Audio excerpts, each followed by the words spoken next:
las llaves que tuvo Adán cuando fue establecido aquí en la tierra, y se las quita al adversario. ¿Y a quién se la ha dado? A nosotros, la iglesia de Cristo. Amén. Porque todo lo sujetó debajo de sus pies. Denle un aplauso al Señor.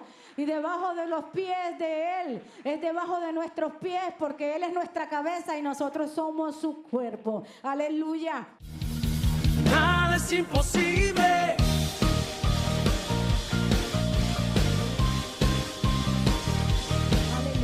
El reino otorga poder y dominio sobre el mundo. ¿Qué es el mundo? Es todo lo que niega a Dios. Es la corriente de este siglo que niega a Dios. Es todo lo que se opone a Dios. Es lo que no lo glorifica. Dice la palabra del Señor, porque todo lo que hay en el mundo, los deseos de la carne, los deseos de los ojos y la vanagloria de la vida, no provienen del Padre, sino del mundo. Y dice, no os conforméis a este siglo. O sea, no se conformen a este siglo. Las Escrituras nos exhortan y nos instan a no amar el mundo. Dice, no améis al mundo ni las cosas que están en el mundo. Si alguno ama al mundo, el amor del Padre no está en él. Y le dice, ¿no sabéis que la amistad con el mundo es enemistad contra Dios?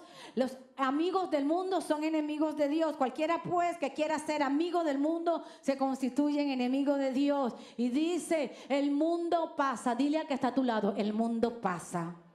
El mundo pasa y sus deseos. Todo eso va a pasar, los deseos de la carne, los deseos de los ojos, la vanagloria de la vida. Pero que el que hace la voluntad de Dios es el que permanece para siempre. Y dice la palabra, ¿quién es el que vence el mundo? Sino el que cree que Jesús es el Hijo de Dios. Entonces diga, tengo poder. Diga, repítalo, iglesia, grítalo, porque tienes que ser activado. Tengo poder y dominio sobre el pecado y sobre el mundo. Aleluya. Y las Escrituras muestran que también tenemos poder y dominio sobre los demonios, sobre las tinieblas. ¿Por qué? Porque Cristo Jesús destruyó por su muerte, a través de su muerte, el que tenía el imperio de la muerte. Porque cuando Él vino, sanó a los enfermos, liberó a los cautivos. Él es el mismo ayer y por todos los tiempos. Porque cuando Él vino aquí murió, pero cuando estuvo en el corazón del infierno, dice la palabra del Señor, que Él exhibió públicamente, o sea que le quitó la autoridad a los principados, a los potestades, a los gobernadores de las tinieblas de este siglo, que los despojó. Eso quiere decir que los venció, y dice que triunfó sobre ellos en la cruz del Calvario como hombre en el infierno. El infierno no lo pudo contener, la tumba no lo pudo contener, la muerte no lo pudo contener, y resucitó. Y cuando Él resucitó dijo, toda potestad me fue dada en los cielos y en la tierra, y todo lo sujetó debajo de sus pies. Y nosotros somos la iglesia, somos el cuerpo de Cristo. Y si todo está sujeto debajo de sus pies, todo está sujeto debajo de nuestros pies. Dice la palabra que Jesús dijo, he aquí os doy potestad. Diga potestad. O sea que nos dio poder de hollar. Diga hollar. ¿Qué es hollar? Es pisotear. De hollar serpientes y escorpiones. O sea que son tipologías de fuerzas de las tinieblas, de espíritus inmundos sobre las fuerzas del enemigo. Y diga y nada. Diga nada, nada. Nada nos dañará. Aleluya. Entonces el reino otorga poder a quien, a los portadores del reino, a los embajadores del reino, a los ciudadanos del reino, poder y dominio sobre el pecado, poder y dominio sobre el mundo, y poder y dominio sobre las tinieblas. Y hablando un poco del aspecto pasado del reino, cuando Adán estuvo aquí en la tierra, el Señor le dijo que ellos señorearan, Adán y Eva, o sea, crecer y multiplicar. Le dijo, señoreen sobre los peces del mar, sobre las aves de los cielos, en las bestias, en toda la tierra y en todo animal que se arrastra sobre la tierra. Les dijo, creced y multiplicaos, fructificar la tierra, sojuzgarla y señorear en los peces del mar, en las aves de los cielos y en todo lo que se mueve, en todas las bestias de la tierra. O sea que Dios le entregó poder y dominio a Adán, le entregó el reino, pero Adán y Eva son tentados, ellos desobedecen, ellos caen, ellos pierden ese poder y ese dominio, o sea, pierden las llaves del reino. Y esas llaves las tuvo el engañador, el adversario, el padre de maldad, el padre de mentira, que es el Dios de este siglo. Y lo tuvo durante 4000 años, hasta que vino el cumplimiento de los tiempos, que dice que Dios envió a su Hijo amado de mujer a fin de que redimieran a los que estaban bajo la ley. Aleluya. Y vino ese cumplimiento de los tiempos y comenzó Juan el Bautista a predicar que se acercaba el reino de Dios y su justicia. Y vino Jesús después que Él inició su ministerio, después que que recibió el poder de Dios y fue empoderado, y él comenzó a hablar del reino y a predicar del reino, y los enfermos eran sanos y los cautivos eran libres y los muertos resucitaban, y hizo milagros extraordinarios con la naturaleza. Entonces, en cierta manera, él confrontó como hombre aquí las tinieblas, pero él las vence con completo, y las vence con completo cuando él muere, cuando él va al corazón del infierno, cuando despoja a los principados, cuando los exhibe públicamente, cuando triunfa sobre ellos en la cruz del Calvario, y cuando resucita y dice que toda potestad le fue dada en los cielos y en la tierra. En ese mismo momento que él vence a las tinieblas en el infierno, él le quita las llaves al adversario, las llaves que tuvo Adán cuando fue establecido aquí en la tierra, y se las quita al adversario. ¿Y a quién se la ha dado? A nosotros, la iglesia de Cristo. Amén. Porque todo lo sujetó debajo de sus pies. Denle un aplauso al Señor.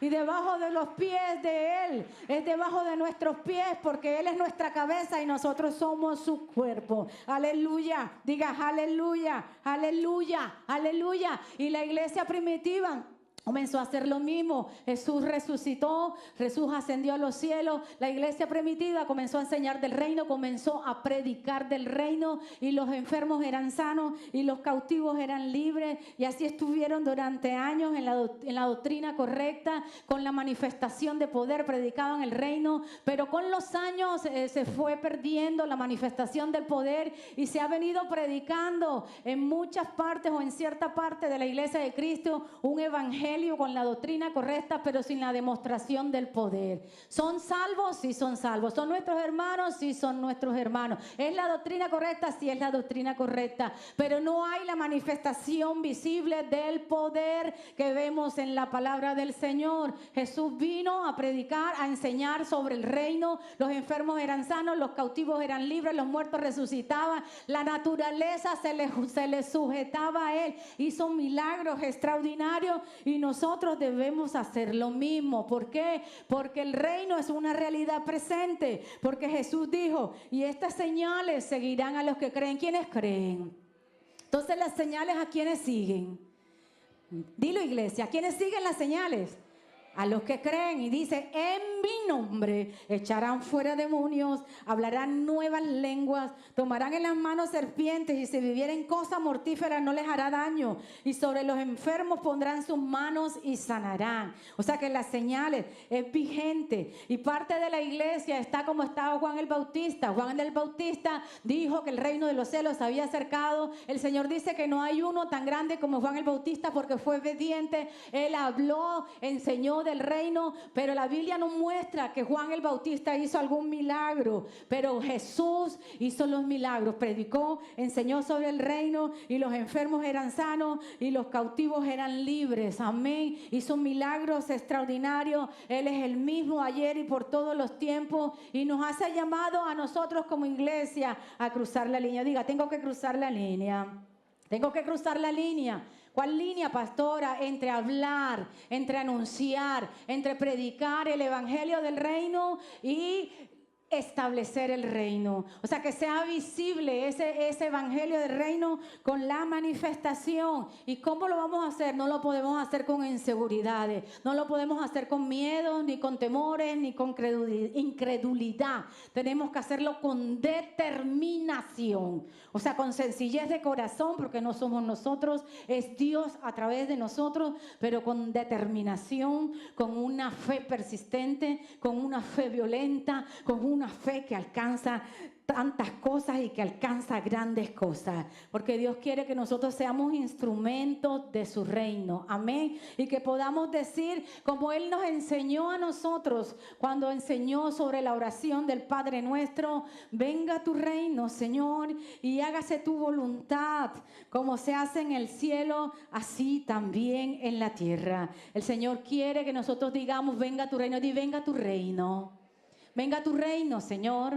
Hágase tu voluntad, como se hace en los cielos, así también en la tierra. Dile: sobre mi vida, sobre mi casa y sobre mi familia. Aleluya. Vamos a darle un fuerte aplauso al Señor. Vamos a darle un fuerte aplauso a Dios. Vamos a dárselo bien fuerte a Él. El grupo de alabanza que suba. Las escrituras hablan de las lenguas, diga lenguas.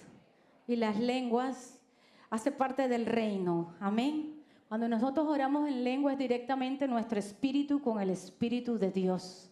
Dice la palabra del Señor que el que habla en lengua no habla al hombre sino a Dios. Pues nadie lo entiende porque por el espíritu habla misterio. O sea, orar en lengua es orar directamente a Dios. Es nuestro espíritu en el espíritu de Dios. Orar en lengua es una experiencia especial, ya que en lengua exaltamos y magnificamos a Dios. Las escrituras dicen que cuando el Espíritu Santo fue derramado por primera vez, cuando Pedro predicó y fue derramado sobre los gentiles, todos quedaron, estupefactos, porque oían que hablaban en lenguas y que glorificaban en Dios. Cuando nosotros oramos y hablamos en lengua, nosotros adoramos y glorificamos en Dios. Cuando nosotros oramos e intercedemos en lengua, oremos la perfecta voluntad de Dios. La palabra del Señor dice que igualmente el Espíritu nos ayuda en nuestra debilidad, porque no hemos de pedir como conviene, no lo sabemos, pero el Espíritu mismo intercede por nosotros con gemidos indecibles. O sea, cuando nosotros intercedemos la voluntad de Dios. Y orar en lengua es precisamente eso, es directamente nuestro espíritu al espíritu de Dios, y es directamente nuestra vida a la vida de Dios, y es directamente nuestro corazón al corazón de Dios. Cuando nosotros intercedemos en lenguas, oramos en lenguas, nosotros magnificamos a Dios y lo adoramos. Cuando nosotros lo hacemos, estamos orando la perfecta voluntad de Dios. Y la perfecta voluntad de Dios es el reino de Dios y su justicia. Cuando decimos, venga tu reino, hágase tu voluntad como se hace en los cielos, aquí en la tierra, sobre mi vida, estamos diciendo, venga tu voluntad perfecta sobre mi vida, sobre mi casa y sobre mi familia. Yo te invito a que cierres tus ojos en esta hora, que vamos a entrar ahí, nuestro espíritu en el espíritu de Dios, a magnificarlo, a adorarlo. Nada es imposible.